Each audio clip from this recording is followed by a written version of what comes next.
चौकाघाट जिला जेल की deputy jailer Meena Kannaujia ने जेलर उमेश सिंह पर प्रताड़ना का आरोप लगाया। योगी जी, इस राक्षस से मेरी जान बचाइए। इसके रहते कोई भी महिला अधिकारी और कर्मचारी सुरक्षित नहीं है। वाराणसी जिला जेल की डिप्टी जेलर ने जेल अधीक्षक पर बड़ा आरोप लगाया। डिप्टी जेलर का ट्रांसफर हो गया है। 3 साल पहले कांस्टेबल से डिप्टी जेलर बनी, बहुत खुश थी, लेकिन पिछले 1.5 साल से इस राक्षस ने जीना हराम कर रखा है।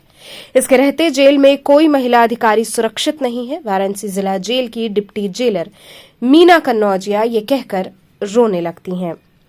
मीना कन्नौजिया ने बताया कि मेरे पहनावे को लेकर और दूसरी वजहों को लेकर जेल अधीक्षक उमेश सिंह छीटाकशी तो किया करते ही थे, लेकिन उनके घर पर बुलाने पर मेरे इनकार करने के बाद तो इंतहा हो गई। अब तो मुझे मेरे और मेरे घर वालों की जिंदगी पर भी खतरा महसूस होने लगा है। मैंने हिम्मत करके आज मीडिया से अपना दर्द साझा किया है और मीडिया के सामने मैं मुख्यमंत्री से गुहार लगा रही हूं कि मुझे न्याय दिलाइए, क्योंकि सारे बड़े अधिकारी उमेश सिंह के खिलाफ बोलने से डरते हैं। इसके पहले भी एक डिप्टी जेलर रतन प्रिया ने उमेश सिंह के खिलाफ ऐसा ही आरोप लगाया था, लेकिन उस मामले में भी कुछ नहीं हुआ। डिप्टी जेलर ने कहा कि उमेश सिंह कहते हैं कि रिटायरमेंट के बाद चुनाव लड़ूंगा और जेल मंत्री बनूंगा। तब जिन लोगों ने मेरे खिलाफ आरोप लगाया है उनके साथ मैं वैसा ही सलूक करूंगा। मेरे खिलाफ शासन, प्रशासन और मुख्यालय कुछ नहीं करेगा। डिप्टी जेलर ने कहा कि जेल अधीक्षक को ये लग गया है कि इसके रहते जेल में मनमानी नहीं हो पाएगी, तो इसकी प्रताड़ना और बढ़ गई। मैं शासन से यही कहना चाहती हूं कि मेरा और इनका दोनों का ट्रांसफर यहां से कर दिया जाए। इनके रहते सरकार का स्लोगन पढ़े बेटियां बढ़े बेटियां साकार नहीं हो पाएगा, क्योंकि इस उमेश सिंह के रहते महिला अधिकारी और कर्मचारी जिला जेल में सुरक्षित नहीं है। हमने जेल अधीक्षक उमेश सिंह से भी बात करने का प्रयास किया, लेकिन उनका फोन नहीं उठा। खबर लिखे जाने तक ये जानकारी मिली कि डिप्टी जेलर मीना कन्नौजिया का ट्रांसफर नैनी जिला जेल में कर दिया गया है।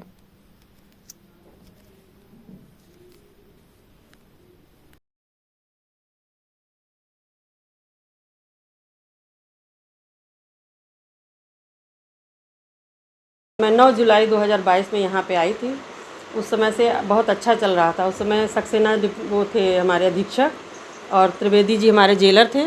बहुत अच्छा चल रहा था, ऐसे लग रहा था कि वो हमारे गार्जियन हैं और वो हर बात को सुनते भी थे और ऐसे रखते थे कि जैसे हम लोग उनके बच्चे, इस तरह वो रखते थे। लेकिन इनके आने के बाद आप जिसके ऊपर आरोप लगा रहे हैं कौन है वो, क्या नाम है? वो उमेश सिंह किस पद पर है? ये अधीक्षक के पद पे हैं, जेल अधीक्षक। जेल अधीक्षक के पद पे हैं। क्या कुछ आरोप उमेश सिंह को लेकर के? इनके ऊपर आरोप हमारा ये है कि इन्होंने हमको घर पे बुलाया, और एक विमलेश हैं, उनसे मैंने ये बात भी बताई, लेकिन उन्होंने इनके पक्ष में बयान दिया, लेकिन उन्होंने इस बात को बिल्कुल नकारात्मक कर दिया। क्या घर पे बुलाने का मतलब फिर अब घर पे बुलाने का कारण यही है ना। पहले तो ऑफिस वगैरह में बोलते थे, उल्टा सीधा बोलते थे और गंदी बातें भी बोलते थे और जो है उल्टा सीधा मतलब अजीब से शब्द बोलते थे कि हम आपसे बता नहीं सकते। घर पे बुलाने के बाद जी, और जाति का भी मतलब ये ब्राह्मणों से भी बहुत चिढ़ते हैं, मतलब हर और भी जातों से चिढ़ते हैं। इनको बस ये है कि हम ठाकुर हैं तो हम ठाकुर हैं बस, और इनके अलावा किसी की जेल में चलती नहीं है। वो जब घर पे बुलाया तो घर पे गई या मतलब क्यों नहीं गए, हमने मना कर दिया। घर पे नहीं, बुलाने के पीछे इन्होंने क्या मकसद था, क्या कुछ वजह उससे इन्होंने देखिए वजह जो भी रही हो, लेकिन हमारी समझ से वजह गलत थी, इसलिए हम घर पे नहीं गए। हमने कहा सर हम घर पे नहीं जाएंगे। उसी दिन से इनका दिमाग फ्रंट हो गया और ये हर तरह की प्रताड़ना करने लगे। किस तरीके की प्रताड़ना करते हैं? जैसे कि टाउंटिंग कसना, हमारे पहनने ओढ़ने को लेके कसना। जैसे कि हम ऊपर से सदरी पहन लेते हैं तो क्योंकि हमें रिहाई करनी पड़ती है, तो दुपट्टा हम नहीं डालते हैं, क्योंकि रिहाई जब करते हैं तो कोई बंदी रहते हैं, वो भाई भी हैं, बाप भी है, जो भी है, तो हम सदरी पहन लेते हैं तो हमारा यहाँ तक बटन बंद रहता है। तो ये इनका हमेशा ये टांटिंग था कि तुमको इलेक्शन लड़ना है, तुम भी औरों से भी कहते थे कि तुम भी सदरी सिलवा लो। ये सदरी पहनने को इनका आपत्ति है। देखिए ये वाली सदरी पहनने पे इनको आपत्ति है, जबकि ये कोई 500 रुपये की सदरी है, लेकिन ये पहन लेते हैं तो उनको इतनी घृणा होती है, इतना उनको कष्ट होता है कि ये सदरी को लेके हमेशा बोलते हैं कि तुम एक तरह से इन्होंने आपको घर पे बुलाया जिस रूप से, हाँ। इसके साथ साथ ऐसे और भी कुछ इनके रहे जिनको घर पे बुलाया, इस तरह से नहीं। टॉर्चर करने की कोशिश किया इसके पहले नहीं, भी इन्होंने कई हमसे कहा तो हमको मालूम है। अब बाद में जो रतन प्रिया का हुआ उनसे क्या कहा इसके बारे में हमें नहीं मालूम है। एक और जो हाँ, वो क्या है? डिप्टी डिप्टी जेलर हैं वो, हम लोग के साथ ही थी, रतन प्रिया मैडम। उनका रतन क्या प्रिया मामला आरोप था? था? उनका भी मामला यही अश्लील हरकतों का मामला था। उन्होंने शायद हाँ, एप्लीकेशन दी थी। एप्लीकेशन दिए, उन्होंने पूरा ब्यौरा उसमें लिखा हुआ है। हमने भी लिख के मुख्यालय में भी दिया है कि इनकी हरकतें ऐसी हैं। फिर भी अभी वहाँ कोई शिकायतों का कोई अभी कोई कार्रवाई नहीं हुई तो है। ये उमेश सिंह क्या वाकई बहुत ताकतवर आदमी है लगता है आपको? हम जहाँ तक जानते हैं सर, तो उमेश सिंह कोई बंदा ऐसा नहीं है जो उनके सामने बोल सके। कोई भी अधिकारी हो आके वो भी जैसे लगता है वो भी इनसे डरता है। उच्च अधिकारी भी इनसे डरता है। ये आपने आरोप बताया कि योगी जी के करीबी भी हैं।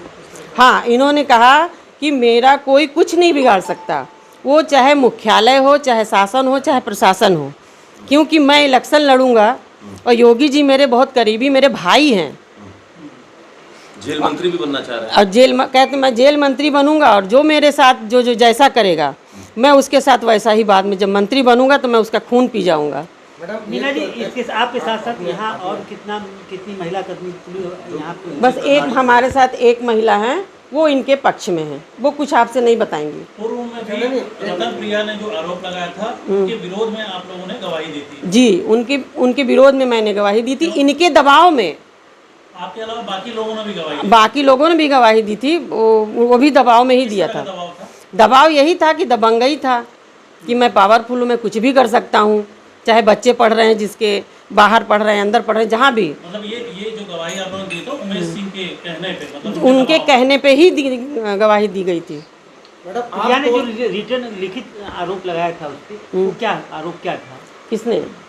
रतन प्रिया रतन प्रिया ने जो आरोप लगाया था वो यही अश्लील हरकतों का आरोप लगाया था कि इनकी मंशा क्या है, उनसे इनकी मंशा क्या है, और हमसे भी इनकी मंशा यही थी, लेकिन इनकी दाल गली नहीं। वो इनकी मंशा पूरा न करने पर ना पूरा करने पे मेन कारण यही है कि उमेश सिंह की मंशा पूरी ना करने की वजह से ये ऐसी हरकतें कर रहे हैं। अब किस तरह से प्रताड़ित कर रहे हैं, क्या कुछ कर रहे हैं? जेल में कुछ भी होता है, मीना कनौजिया ने करवाया है। मुकुल वाला मैटर था, मुकुल मरा, उसमें कह दिया बंदियों ने खाना नहीं लिया, तो उसमें कह दिया ये मीना ने दंगा करवाया है, मीना लीडर हैं, मीना ने दंगा करवाया है। अब मेरे बारे में जाके जेल में इनका भी ट्रांसफ़र हो और मेरा भी हो, जब ये यहाँ से जाएंगे तब जाके कोई बोल पाएगा। मैडम, एक सवाल ये है कि जब आप डिप्टी जेलर हैं, आप इन्हीं की विभाग के हैं, जी। जब ये आपको नहीं छोड़ रहे हैं तो महिला बंदियों के साथ भी कुछ तो? नहीं, महिला बंदियों के साथ तो हम वहाँ पे है, जो सच है वही हम बोलेंगे। महिला बंदियों के साथ कुछ नहीं। महिला बंदी किया था क्या महिला बंदियों को कभी नहीं, दबाव बनाया गया इस मामले में? नहीं, इस मामले में हमारे ऊपर कोई दबाव नहीं बनाया गया। हाँ, लेकिन ये ज़रूर कहा गया कि जो महिला सिपाही हैं उनको आप हवालात में लगा लीजिए।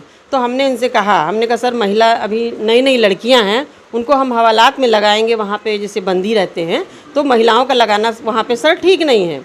इस पे आप पे भी बात आ जाएगी। तो इस बात को फिर उन्होंने जो भी समझा हो, फिर कुछ इस बात गंभीर आरोप लगाया आपने कि आपके और आपके परिवार को जान का खतरा है। बिल्कुल खतरा है, क्योंकि हम वहाँ पे ड्यूटी कर रहे हैं, हम जानते हैं ना, एक क्रिमिनल माइंड है ये एक क्रिमिनल माइंड है। हत्या का भी आरोप लगा है इन पर? आरोप बहुत लगे हैं, हमने सुना भी है, लेकिन जो हमारी बात है वो हम आपको जिस बता तरह रहे से हैं। मीना जी इनका मतलब सोच है घर पे बुलाना और सब कुछ के बाद आपने उसको उसका कर दिया, तो एक जान माल के खतरे से लेकर के कुछ भी करा सकते हैं, हरासमेंट ये कुछ भी करा सकते हैं, हम खुल के कह रहे हैं, ये हमारे परिवार को कुछ भी करा सकते हैं। हमारे इस गवाही पे